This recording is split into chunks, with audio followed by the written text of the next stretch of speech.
Olá, sou Adalberto Gomes, estamos aqui para mais um encontro na Sala com Poesia Cult, uma parceria com a Sociedade da Ciência do Sentir. A nossa proposta é entrevistar um poeta e apresentar diariamente, no decorrer da semana, um dos seus poemas. Olá, eu sou a Marisa Queiroz. Queria pedir a você que se inscreva no canal, curta, compartilhe, deixe seus comentários e que também ative o sininho. Isso nos ajuda muito a prosseguir com esse projeto. E siga-nos no Instagram. Obrigada. Obrigado. Cláudio Rodrigues é escritor, jornalista, cineasta, compositor e produtor cultural. Cláudio tem 15 livros publicados e o mais recente é Heróis do Sertão, romance infanto-juvenil. Faz parte dos grupos Os Camaleões e Ver o Verso. Dirigiu e apresentou diversos programas de televisão, como Palavrão, Canal Brasil, e Globo News Literatura na Globo News. Dirigiu e roteirizou os filmes Nomes da Rosa, GNT em 96, e Faz o Sol Assim, Globo News 2020. Dirigiu e apresentou várias séries documentais sobre grandes escritores para a Globo News.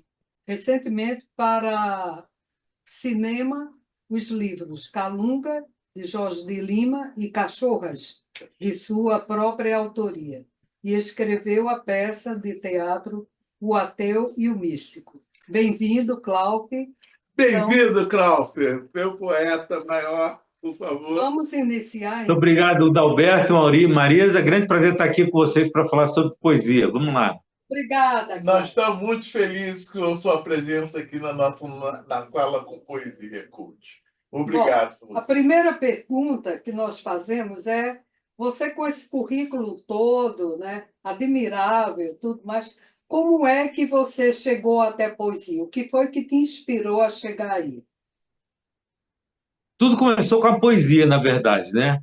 Mas antes da poesia veio a música. Eu sou do tempo em que tinha Jovem Guarda, quando era criança, e eu comecei a escrever fazendo... Minha irmã cantava, era uma boa cantora, e ela tinha o quê? Uns 12 anos, talvez eu tinha 8, e ela cantava e eu fazia umas letras, aquelas letrinhas de amor para ela cantar, né? Tudo inventado ali, meio no improviso, mas foi o que me levou. A poesia foi a música. Aí depois veio a Tropicália, eu passei a conhecer os poetas da Tropicália, aí comecei a conhecer... Aí comecei a me interessar por poesia mesmo, né? Comecei a ver que poesia pode tudo.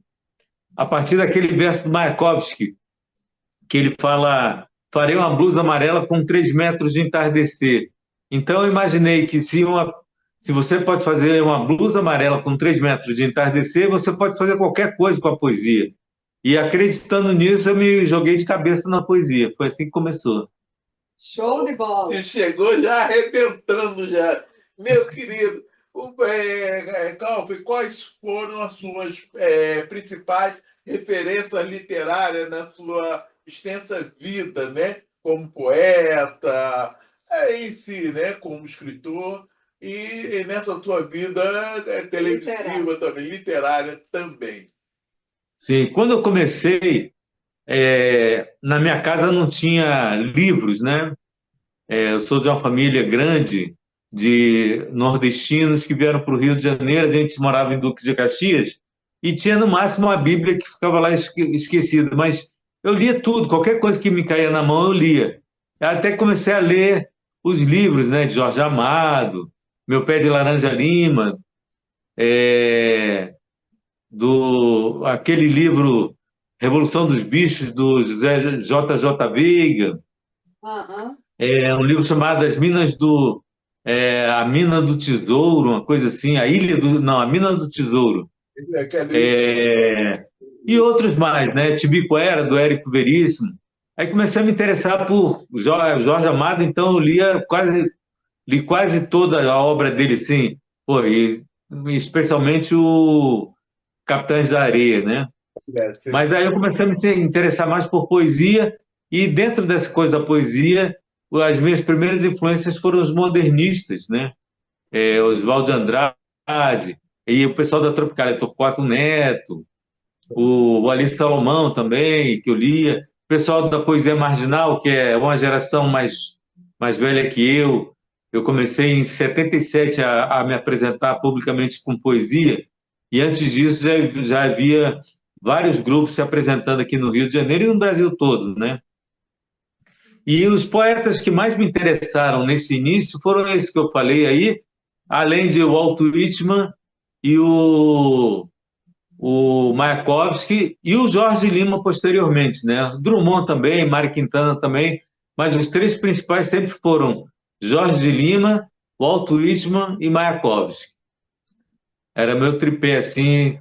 E o Jorge Lima veio para... Eu já tinha publicado meu primeiro livro, chamado Uma Onda Igual a Outra, em 1979. Quando eu li a obra de Jorge Lima, eu fiquei encantado, porque o Jorge Lima me mostrou que a boa poesia é aquela que transcende, né? Aquela que transcende sua própria época, transcende o próprio tema de que trata, que você, cada vez que você vai ler um poema, você vai ter várias leituras sobre aquele poema, dependendo do seu estado de espírito e do seu nível intelectual, né? Assim, você pode ser semi-analfabeto e um poema te tocar profundamente, como você pode ser um cara culto e a poesia não te tocar em nada. Então, não é essa a questão, é a questão da sensibilidade, né? E o Jorge Lima mostrou que a boa poesia vai mais longe, mais fundo e mais alto do que o normal, do que todos os poetas normalmente buscam, né? E eu passei a buscar isso na minha poesia também. Uau! Eu, Bom, e com tantas influências boas assim, como é que você, como ficou para você os temas, né? Você tem algum tema particular para escrever poesia, algum Olha, tópico? sabe que durante muito tempo eu achei que o meu tema era a inadequação. O tema principal Desculpe aí, balançou aqui. O tema principal, achei que o tema principal da minha poesia era a inadequação, ou seja, você procurar o seu lugar no mundo, né?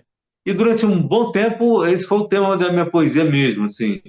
Eu não sabia direito qual era o meu lugar no mundo e minha poesia era uma busca disso, né? E depois de um certo tempo, eu percebi o seguinte, que é, esse era um veio que tinha esgotado na minha busca pela poesia, né? É como uma mina que você minera, minera, minera e chega a hora que não tem mais nada para tirar dali. E eu passei uma grande crise de criação nesse período, foi por volta de 1970 e 1980, não, foi depois disso, 1989 por aí. Eu passei uma grande crise de criação e passei a entender o seguinte, que a minha poesia tinha que descer a cachoeira, né? Eu tinha que me libertar. Eu escrevia muito em primeira pessoa e eu tinha que me libertar daquilo, de buscar minhas paisagens interiores, que era o que eu buscava, né? Na busca de me entender. Então passei a buscar outros temas e me libertar dessa limitação, né? De falar só sobre minhas questões internas e tal. E aí eu passei a deixar a poesia descer a ladeira, descer a cachoeira, e percebi que também para eu poder me jogar no mundo, eu tinha que seguir a minha poesia, ir atrás dela e me jogar também no mundo, me expor mesmo ao mundo, né? E aí passei a escrever mais em terceira pessoa. E isso foi uma grande virada na minha poesia, e a partir daí, assim, eu não sei dizer qual o tema principal da minha poesia, mas essa coisa da inadequação, a busca do meu lugar no mundo, de uma certa maneira, continua. olha só, né? Então, de certa maneira, continua teu lugar no mundo. Justamente aí está a pergunta. Ô, Cláudio, você é uma pessoa bem influente e é abrangente, vamos estar assim, na poesia carioca, como não brasileira. Eu quero citar também como é que foi a sua junção com os poetas do Nuvem Cigana, com o Bial, com os demais poetas, até mesmo o Mano Melo, que já foi entrevistado aqui, entrevistado no nosso, na Sala da Poesia. Como é que foi a sua introdução com esses poetas para relevar a Sim, poesia brasileira e carioca aí para o mundo, né? É um trabalho que tá. você realizou, tudo. Como é que foi essa sua Então, introdução? como eu citei antes aqui, eu comecei a fazer apresentações de poesia em 1977 com Luiz Petri e Leonel Aguiar, que eram colegas meus da Escola Técnica Federal. Nós éramos aquele grupinho da poesia, né? E eu já saía, ia em todos os lugares que tinha evento de poesia ou de música, eu estava presente. Eu tinha uma turma lá na Praça do Carmo, ali perto da Penha, que era o Renato Lacerda, o Kleber, o Jorge. Esses caras, a gente sempre estava em todos os eventos de cultura, a gente saía lá da Vila da Penha, lá Vila? da Penha, né, Praça do Carmo, pegava o ônibus, ia para onde estivesse acontecendo, a gente ia. E assim eu fui me enturmando, fui vendo como é que os caras faziam, e aí falei, pô, eu acho que isso eu posso fazer, esse tipo de coisa, né? Eu gostava de música, mas eu não tocava bem nenhum instrumento, eu toco um pouco de violão, né? E toco mais para compor. E eu, na época, não, nem compunha, nem compor eu compunha, né? E aí eu já escrevia poesia e falei, bom, então vamos lá. Comecei a fazer meus recitais de poesia e aí fui conhecendo essas pessoas, né? O pessoal da Nuvem Cigano, Chacal, Bernardo Vilheno, Ronaldo Santos, Charles Peixoto, o Salgado Maranhão. Isso era uma turma que frequentava ali o Teatro do Céu, E aí, da Casa do Estudante Universitário, que aí tinha lá, eu conheci também o Tonúcio Cardoso, o Caio Trindade, saudoso Caio Trindade, tem muita saudade dele, salve Skyler Trindade, saudade. o Isso. Mano Melo, a Carminha, Carmen Moreno, O muita gente eu conheci ali, né? E a gente formou um grupo chamado Bandidos do Céu, que eram 17 integrantes. Agora, você imagina um grupo, na época da ditadura, um grupo de 17 integrantes, toda hora tinha uma assembleia para decidir o que a gente ia fazer e não chegava a conclusão nenhuma, né?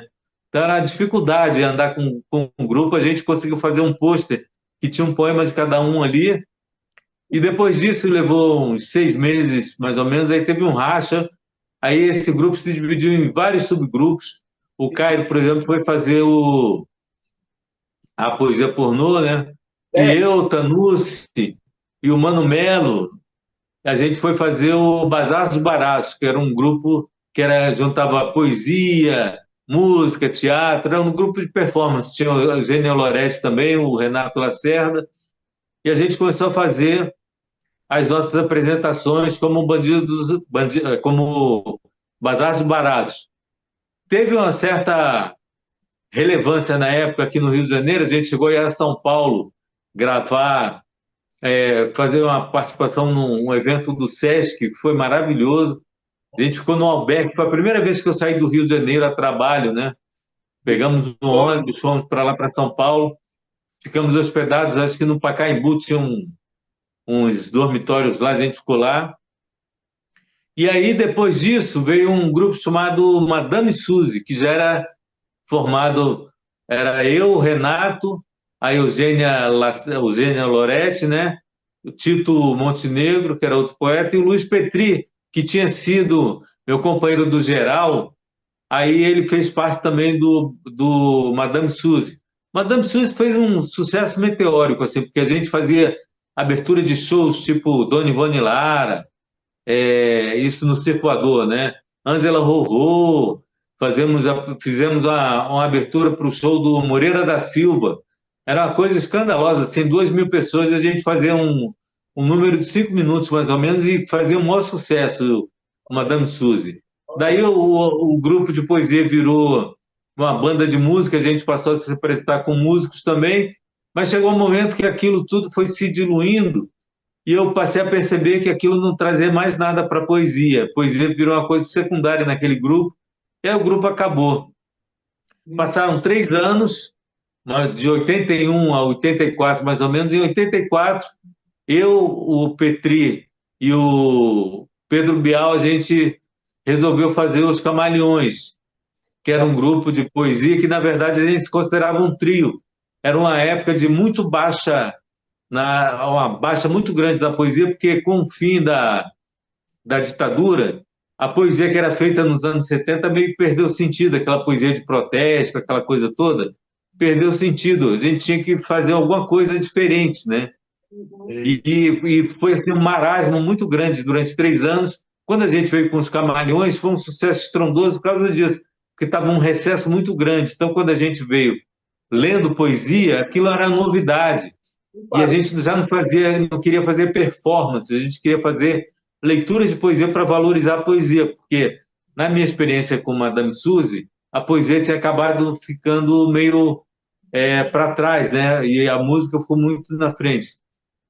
Então foi basicamente essa história. Aí voltaram os recitais de poesia, os Camalhões meio que foram ponta de lança de um novo movimento de poesia que deu origem a vários outros grupos e trouxe vários poetas que também estavam no recesso, se sentiram na obrigação também de irem para debaixo da chuva, que nem a gente fez, né?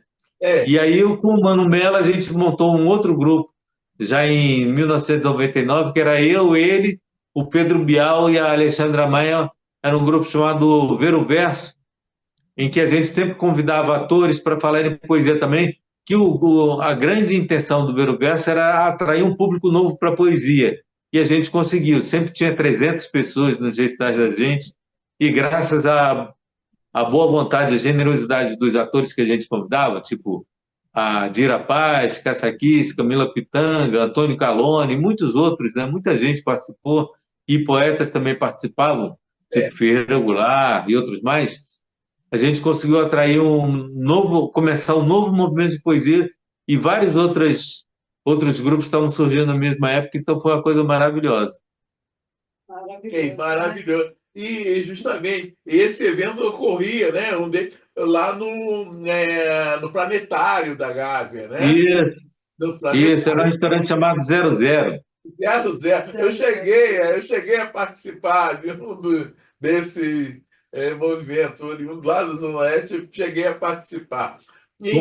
Foram 3 anos, mais ou menos, que durou o Ver o Verso, mas engraçado que antes os movimentos de poesia tinham uma característica assim, até chamava o boom da poesia, né? Chegava um verão, vinha a poesia, mas aí acabava aquele verão, a poesia entrava no marasmo, aí sumia. E aí, a partir dessa época, de 99 em diante, a poesia passou a fazer parte da vida dos cariocas, né? E aí começou a se tornar uma coisa muito corriqueira na vida da gente. Então, foi a partir daí. O Klaus, a gente está vendo que você foi um dos pioneiros aqui, cariocas, né? Em trazer a poesia, não é cariocas, Brasil, então, trouxe a poesia, né? Que, de uma forma geral, as pessoas se acostumaram em fazer poesia, começaram os saraus de poesia, aquela poesia mais revolucionária, também aquela poesia do Caio Trindade, que era totalmente pulava a cerca, né? Pornográfica, tudo, né? Mas você também trabalhou na televisão, e com isso você alcançou um número muito grande de pessoas, né, na sociedade, não apenas com a literatura, como a poesia. Como é que você acha que esse tipo de poesia, movimento, né, isso de alguma forma influencia positivamente a sociedade, o meio social? Qual é o seu pensamento? Com certeza, com certeza. Eu, assim, só para pontuar, quando eu comecei a fazer poesia não, né? Quando comecei como jornalista a trabalhar com literatura, primeiro com Palavrão, que era só de poetas, e depois com o Globo News de Literatura, que era literatura em geral, eu acho que isso ajudou a dar uma visibilidade grande para a literatura brasileira, principalmente, né? Para os poetas e escritores em geral, para um público mais amplo. E ajudou também o setor editorial a crescer, o mercado editorial crescer. Tudo isso acho que foi tudo junto, né? E, assim, muita gente diz, não, aí tua vida como poeta melhorou depois disso. Não necessariamente, porque assim, como poeta eu continuo na mesma luta que eu sempre tive, né? Assim, eu na verdade eu sinto que eu facilitei a vida para outras pessoas, para outros escritores e tal, mas para minha carreira literária mesmo não facilitou muito. Muita gente até hoje não sabe quem viu o Globo News de Literatura nem sabe que eu sou poeta, né? Então, assim, benefício pessoal não tive muito, não, mas tive muita alegria de poder levar essa coisa do ponto de vista de quem está dentro, né? Porque uma coisa é você ser um jornalista que cobre literatura, outra coisa é você ser um escritor que cobre literatura, né? Então, eu consegui fazer essa interface entre o escritor e o leitor muito mais diretamente, abrir uma janela maior e mais ampla e mais profunda do que se eu fosse apenas um jornalista que fizesse isso, entendeu? Que show, show. Cláudio, muito proveniente, né? Você já citou todo o seu andamento, eu achei muito interessante o detalhe que você tocou sobre o teu início ali junto com o pessoal ali da UFRJ ali, né? Lá na nossa sala lá, que eu já participei ali, agora me deu esquecimento, mas eu lembrei também de um outro poeta, só para assinalar, Brasil Barreto. Brasil Barreto, Sim. junto a esse trabalho, junto aí com toda essa gama de poetas que deram início à poesia carioca, tudo isso. Só para assinalar o Brasil Barreto. Mas a pergunta é a seguinte: Samaral também. Samaral também. grande Samaral, Samaral, E tinha outros, tinha outros. Era a Casa do Estudante Universitário, a CEL, congregava todos esses malucos que gostavam de poesia e estavam perdidos no mundo, e ali era nosso nicho, né? O Salgado Maranhão também surgiu ali, né? O Gado é grande, ele foi entrevistado aqui pela gente, aqui, já foi entrevistado. Salgado Maranhão. Mas então, Cláudio, eu quero ver. E como é que você lida, Cláudio, todo esse seu trabalho com a com Planos para o os futuro, né? com as críticas em cima. E quais são os seus planos para o futuro, Cláudio? Além de lançar esse livro seu, que está muito interessante, uma literatura infanto-juvenil, vamos chamar assim, Os Heróis de Sertão. É muito interessante o livro, por sinal. E agora, quais são os seus planos para o futuro? O que você tem a mais aí acrescentar, Em mente, né? em mente aí acrescentar na nossa vida? Não, eu tenho escrito muito, né?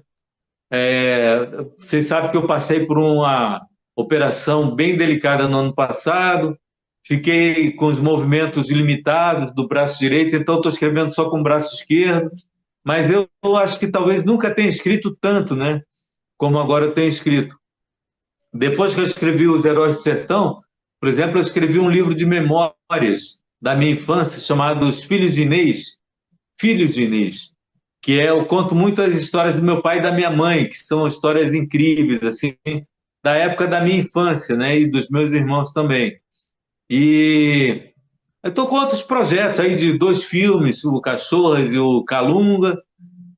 Tem uma peça de teatro chamada O Ateu e o Místico, que deve ser montada talvez ainda esse ano, ou no máximo ano que vem, lá em Alagoas, pelo Chico de Assis e pelo Paulo Poeta, que essa peça O Ateu e o Místico eu falo sobre o encontro entre Graciliano Ramos e Jorge Lima, os dois consagrados da mesma geração, viveram na mesma época, morreram com a mesma idade, viveram 60 anos, né? Morreram na mesma idade, são da mesma região, só que eles são como 2 trilhos que nunca se tocam, né? E eles, inclusive, em vida, raramente você vê um falando sobre o outro, eles não falavam um sobre o outro, né? Então, aí eu resolvi escrever uma peça que é o encontro deles depois da morte. Aí eles tiram tudo a limpo, toda a história deles a limpo ali, as diferenças, as semelhanças, e ficou uma peça muito interessante. Eu nunca tinha escrito uma peça de teatro. E eu escrevi essa peça também nesse período, ano passado que eu escrevi. Então, estou muito ativo, estou escrevendo muito e estou querendo fazer um monte de coisa aí. Estou na vida. Oh, yeah. Cláudio, olha, infelizmente nosso tempo já está se esvaindo, mas para terminar, nós gostaríamos de saber que conselhos você daria para aspirantes à poesia, literatura, né? O pessoal que está querendo entrar agora, o que você diria assim para eles, né? E terminando, que tal um poema seu para Tá terminarmos? bom, tá Nossa. bom. Bom, para os jovens poetas, os iniciantes, eu só digo o seguinte, assim, não espere nada da poesia, que a poesia vai te dar tudo. Se você entrar na poesia esperando ganhar dinheiro, ganhar fama, você não vai conquistar nada com a poesia e, na verdade, você vai estar prestando um desserviço à poesia. Outra coisa, leia muito, seja humilde, divulgue os poetas que você gosta, entendeu? Leia bastante, escreva bastante e tente sempre melhorar. Nunca fique satisfeito com o que você está escrevendo, que você sempre vai poder escrever melhor. E nunca mire um objetivo. Entenda sempre que o horizonte está sempre além na poesia, né? E aí você vai muito longe com a poesia. Porque muita gente começa a escrever quando vê as dificuldades, porque são muitas para quem escreve, né? Não só ao nível intelectual mesmo, de você superar suas limitações, né? Eu, quando comecei a escrever, eu era muito limitado, assim, eu tinha algumas poucas ferramentas e aquelas ferramentas não eram bastantes. Hoje eu tenho bastante ferramentas e ainda não são bastantes, né? Então, assim, você vai escrever, vai sempre precisar de novas ferramentas. Então, quanto mais você escrever e quanto mais você ler, mais ferramentas você vai adquirir. Então, para terminar, eu gostaria de falar um poema chamado Escreva Sua História, que é um poema meu, um dos mais conhecidos, é bem antigo, já escrevi, publiquei em 94 no livro Poemas para Flauta e Vértebra. Depois ele foi gravado pelo Tony Garrido e fez grande sucesso. E hoje eu vejo, assim, quando eu dou uma busca no Google, eu sempre encontro esse poema e ele nunca é atribuído a mim, ele é sempre atribuído ao Tony Garrido, que gravou, né? Então, por isso, eu sempre faço questão de falar esse poema. É um poema chamado Escreva Sua História e diz assim: Escreva sua história na areia da praia para que as ondas a levem através dos sete mares até as no... Vou de novo, tá? Ó, Escreva sua história na areia da praia para que as ondas a levem através dos sete mares até tornar-se lenda na boca de estrelas cadentes. Conte sua história ao vento, cante-a nos bares para os rudes marujos, aqueles cujos olhos são faróis sujos, sem brilho. Escreva no asfalto, com sangue, grite bem alto a sua história antes que ela seja varrida na manhã seguinte pelos garis. Abra o peito na direção dos canhões, derrube os muros de Berlim, destrua as catedrais de Paris. Defenda a sua palavra. A vida não vale nada se você não tem uma boa história para contar. É isso aí. Paulo,